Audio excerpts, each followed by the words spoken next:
Hello, from wherever you're watching me, this is Straight Talk with Kenstar. And today, it will be quite interesting because we'll be looking at an issue that is so dear to many Africans. It's a no-go area, but in Straight Talk with Kenstar, there is no-go area. We talk about everything and we'll be straight with it. But before that, I like to bring in some things that will just make us laugh. Although they are serious issues, but just make us laugh to see how things are done in Africa somehow. Like the first thing I'm talking about is this thing happened in Kenya. Champions League is a very popular football competition in Africa. Very, very popular. In Africa, everybody has a team he supports. Last week Wednesday, in Kenya, some police officers abandoned their station completely. Nobody was left behind. For the most senior officer to the most junior officer, nobody was left behind. They left their stations wide open. Of course, they thought that nobody will attack a police station. I can understand them. Now, we're done. They went to a pub nearby, a beer parlor, to watch Manchester plays Barcelona. Everybody watched that match in Africa. Almost everybody watched that match in Africa. And the policemen, they are also Africans. They are human beings. They should also watch the match. Leaving their police station behind is not an issue. That one, God will take care of it. That's in Africa. We all believe in God. God will take care of the police station. They were there watching the football match. And I believe that, you see, when police officers gathered, sometimes you have some beers and pepper soup pushing the football match down. But what happened was that my guys, armed robbers, thieves, they came to the police station, took all the arms and ammunitions, break into the armory of the police station, takes all their arms and ammunition, and disappear. Now, all the arms and ammunition that would have been used to protect the life and property of the citizen of that area is now in the hand of the armed robber. The police station is empty. Police is our friend, though. Police is our friend. No problem. There's no doubt about that. Police is our friend. So that's why they join us in the pub to watch the football match. I don't blame them. And when the senior police officers in charge of that division came to that station, they made a very important statement. We are going to investigate this issue and get to the root of it. What are they investigating? That the police officers actually went to the pub to watch the football match, that armed robbers came there and took the arms. They are still investigating it. When they are through with the investigation, we will let you know in Straight Talk with Kenstar. Just keep on watching, don't worry. We tell you. Another thing happened. Sorry for those people that don't speak Pidgin English, or those people that are not from in West Africa.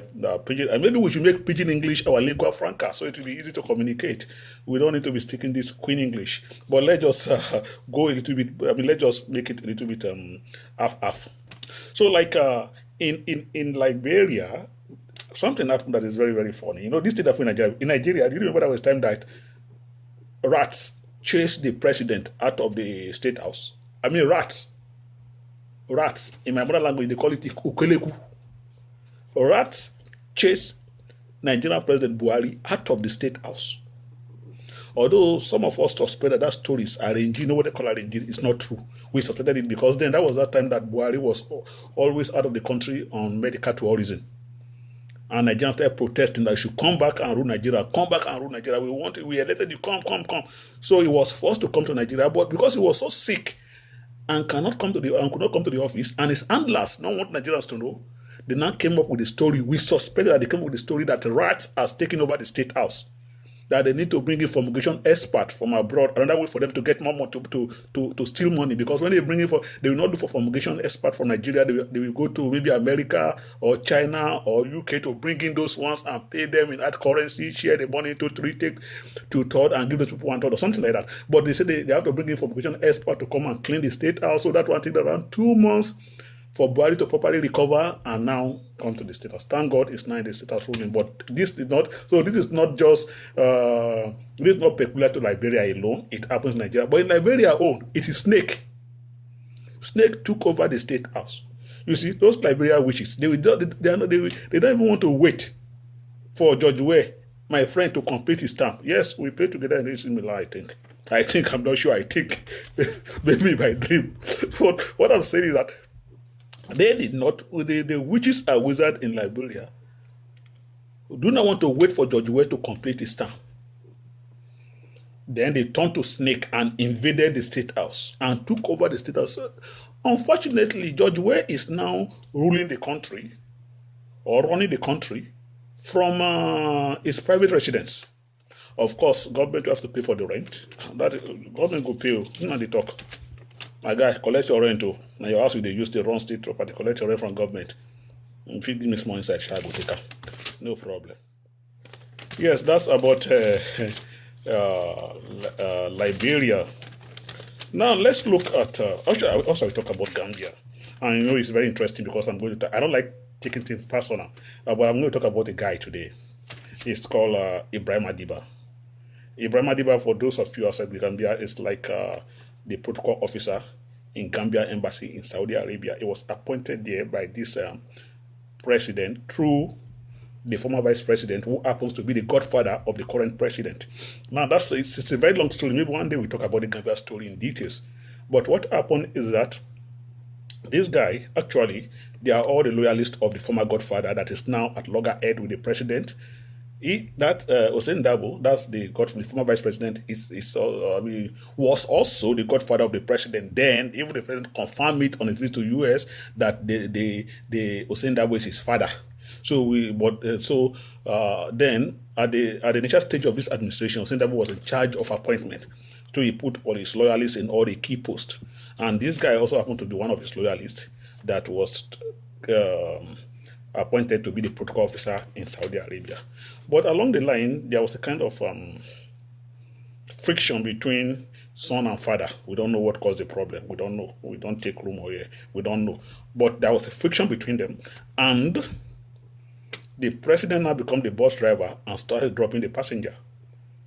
Gradually, he has dropped the godfather at one junction. We don't know, but he dropped him at one junction. So after dropping the godfather, even before he dropped the godfather, he was busy dropping all those loyalists of the godfather.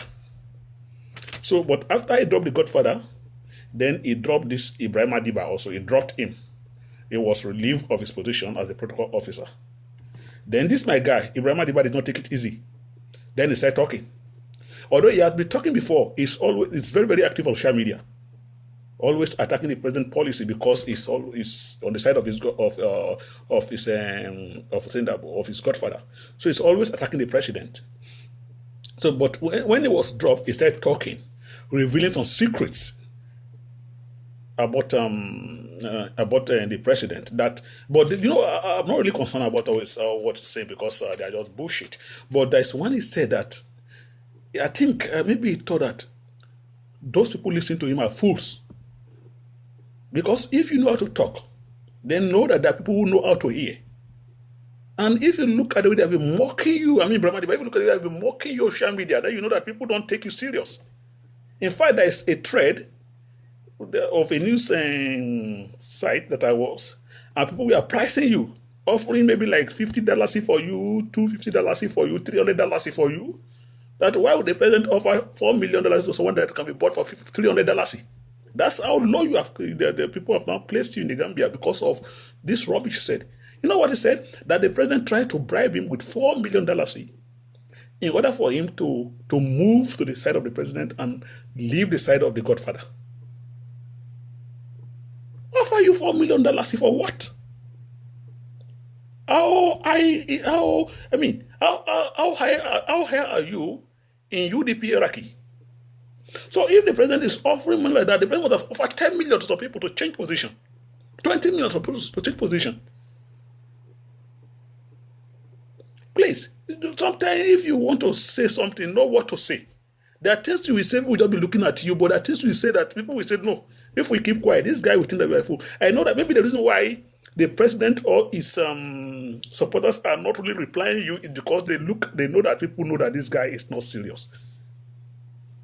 So, Ibrahim Adib, I'm advising you, whatever you want to say about what happened between you and the president, about your position and the rest like that, think very well. Tell your friends.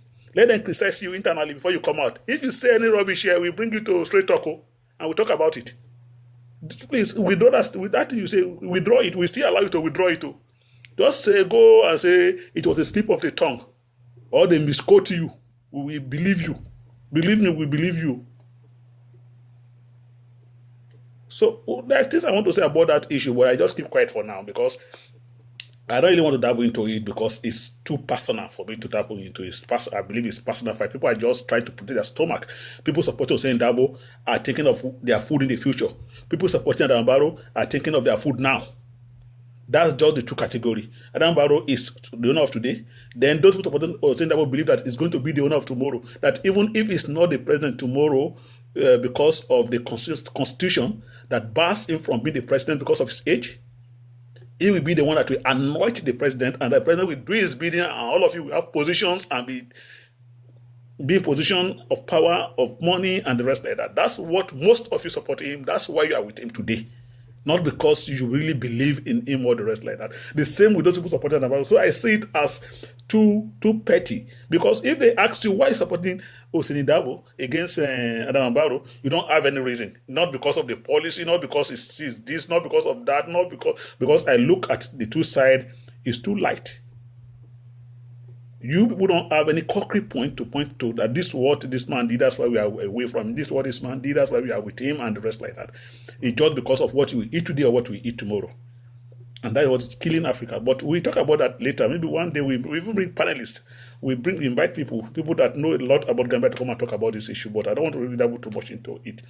But that does not mean that the president, Adam Barrow himself, is not a case. That guy got problem.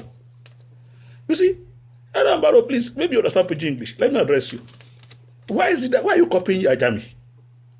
You became you say Ajami is bad, is this and that. And you are copying him. Almost every week you go to your village for weekend. Fine. The village is the best place to live if you have money. And you have money now, I can understand that. If I have money, what am I doing in this code? I be in my village. Enjoy eating good food. Maybe I just go and look for a very good place in Farafeni and put a small compound there and be eating. Everybody will go to his village. Village is the best place to live. There is no best. I keep on telling people the best place to live in the world is Farafeni. I keep on telling people build a small house there. You'll be enjoying yourself. So you too, I can understand you going to your village every time you go to your village. No problem. My problem is the entourage. God, what are you doing with those people? They say you are going for Easter break. I counted almost 50 vehicles following you. Your cost of movement alone is a problem. This is a government that have spent over $1 billion on transportation. That is like 4% of the national budget. Where are you traveling to? In fact, the former Minister of Information, Jawo, wrote a book. And in that book, they say a minister was named Air Bruises. That is the name of a minister because of he flies. He spends more time on air and for each flight, he takes extra code. What's not defined? You guys spent around 1 billion, 4% of 2019 budget on transportation alone. Look at your movement. Look at the cost of you moving, the personnel that follows you, the allowance they will take, the cost of fuel, logistics, and everything to your village and come back. Who want to kill you in the Gambia? You are afraid of the yellow boys because they are burning your clothes? Who are you afraid of? God, this is becoming serious. Please look at your cost of movement. Sit down one day and look at your cost of movement can feed a primary school for up to a month. Maybe your cost of movement for once will feed primary school for up to a month. Why are we wasting money in Africa? And we keep on taking loan right, left, and center. Yeah, Germany is bad. That's what Germany was doing. We criticize him. You came in again. You are doing the same thing. What has changed? I'm asking you, what has changed? Look, this is Straight Talks with Kenstar. We'll be back tomorrow. From wherever you are watching, we are taking it out for now. Have a nice day.